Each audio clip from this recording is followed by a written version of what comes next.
Assalamu alaikum. Good day to all of you, dear doctors. Today I am going to share a brief discussion about carpal bones, which are very important for MRCS part examination. It is known to all of you that the wrist is composed of 8 carpal bones. These are arranged in 2 rows of 4.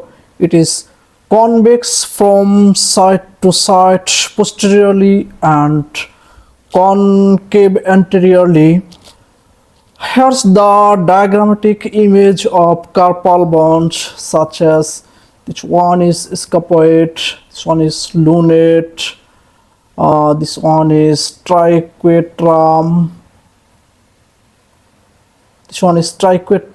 and this one is pisiform.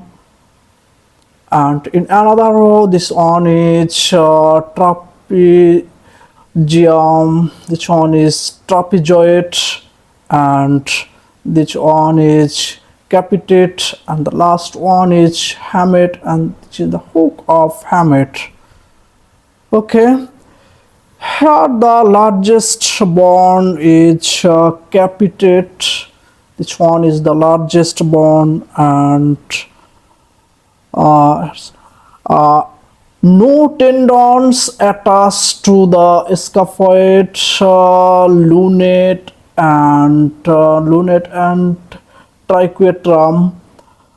These three are stabilized by ligaments, and pisiform is a sesamoid bone which is arising from tendon of flexor carpi ulnaris, and another bone in our body is also arises from tendon which name is patella. Okay, which name is patella. So no tendons are attached to scaphoid, lunate and triquetrum, and these are stabilized by ligaments.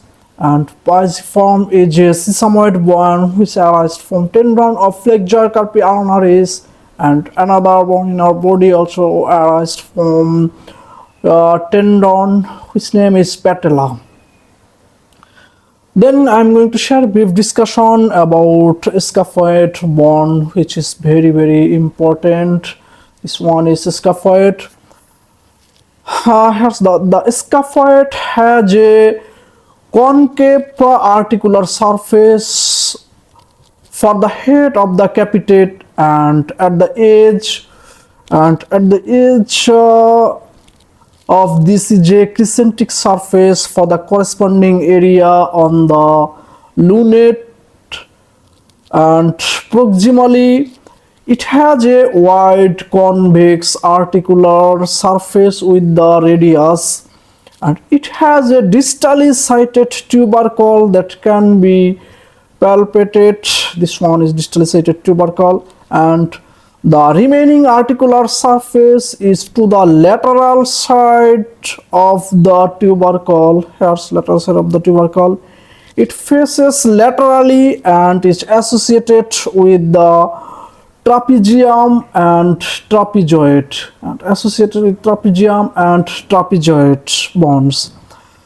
The narrow strip between the radial and trapezial surface and the tubercle gives rise to the radial collateral ligament.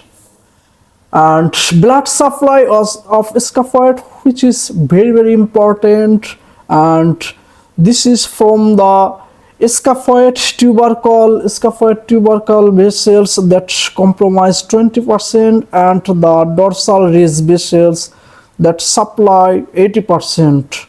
Okay, the scaphoid is anatomically divided into 3 parts: the proximal pole, and waist and distal pole.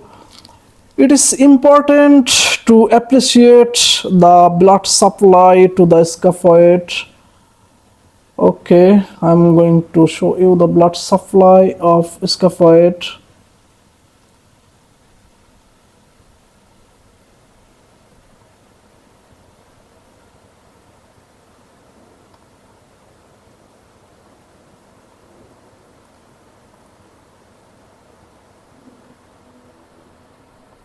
Here's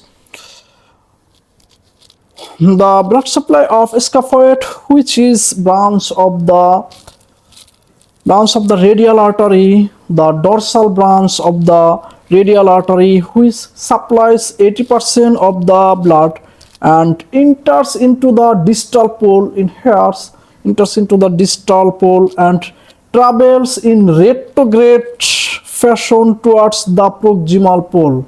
And travels in retrograde fashion towards the proximal pole.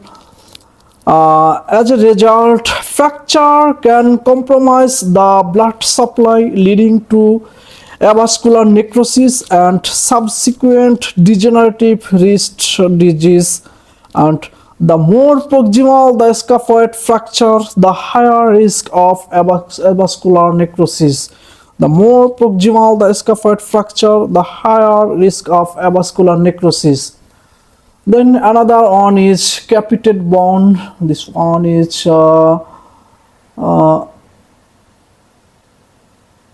capitate.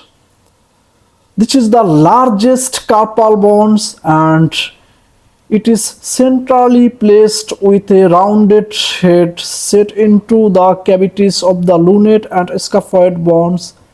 Flatter articular surface are present to the hamate medially and trapezoid laterally. Distally, the bone articulates predominantly with the middle metacarpal. Here's the middle metacarpal. Here is all about carpal bones. In here's very important is the blood supply of the scaphoid, which is by branch of the radial artery, the dorsal branch of the radial artery, which supplies 80% of the blood, enters into the distal pole and travels in a retrograde fashion towards the proximal pole. As a result, fracture can compromise the blood supply, leading to avascular necrosis and subsequent degenerative wrist disease. The more proximal the scaphoid fracture, the higher risk of avascular necrosis. This information is very important. I think you'll get questions in your exam from these topics. Okay, thank you very much for watching my videos.